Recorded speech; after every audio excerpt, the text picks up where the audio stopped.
حضرت طلحہ بن عبید اللہ رضی اللہ تعالی عنہ اپنے قبول اسلام کا واقعہ بیان کرتے ہوئے فرماتے ہیں کہ ایک مرتبہ میں بصرہ کے بازار اور میلے میں موجود تھا۔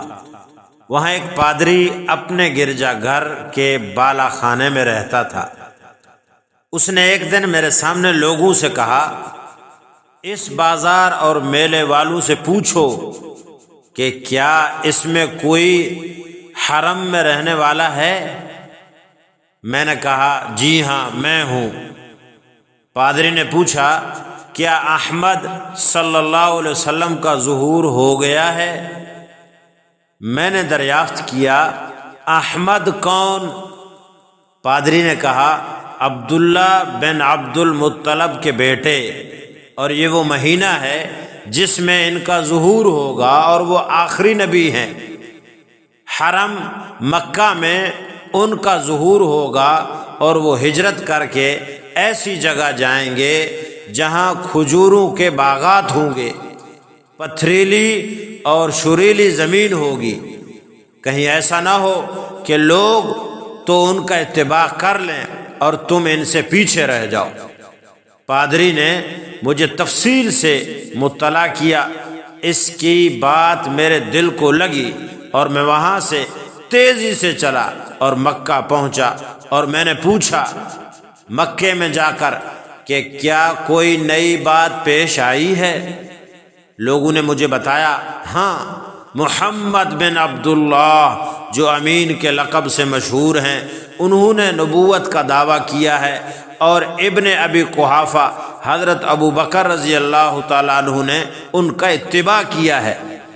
یہ سن کر میں حضرت ابو بکر رضی اللہ تعالیٰ عنہ کے پاس گیا اور میں نے کہا، کیا آپ نے اس آدمی کا اتباع کر لیا ہے؟ جواب میں انہوں نے فرمایا، جی ہاں، تم بھی ان کی خدمت میں جاؤ اور ان کا اتباع کر لو، کیونکہ وہ حق کی دعوت دیتے ہیں۔ اس کے بعد حضرت طلحہ رضی اللہ تعالی عنہ نے حضرت ابوبکر رضی اللہ تعالی عنہ کو اس پادری کی بات بتائی۔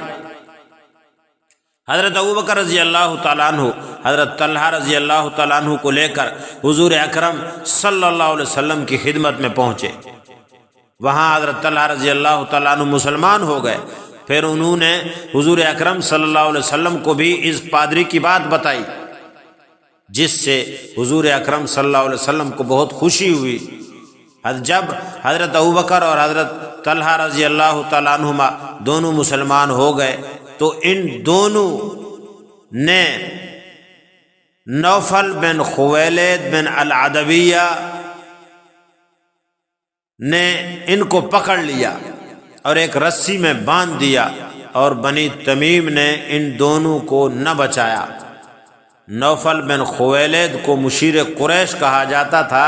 ایک رسی میں باندھے جانے کی وجہ سے حضرت ابوبکر اور حضرت طلحہ رضی اللہ تعالیٰ عنہ کو قرینین، دو ساتھی کہا جاتا ہے۔ امام بیہقی رحمۃ اللہ علیہ نے ایک روایت میں یہ بھی بیان کیا کہ حضور اکرم صلی اللہ علیہ وسلم نے دعا مانگی، اے اللہ ہمیں اس ابن عدویہ کے شر سے محفوظ فرما۔ کس نے ذروں کو اٹھایا اور صحرا کر دیا، کس نے قطروں کو ملایا اور دریا کر دیا، 7 پردوں میں چھپا بیٹھا تھا حسن کائنات، پھر کسی نے اس کو عالم آشکار کر دیا۔ اللہم صلی وسلم وبارک علی نبینا محمد صلی اللہ علیہ وآلہ وسلم۔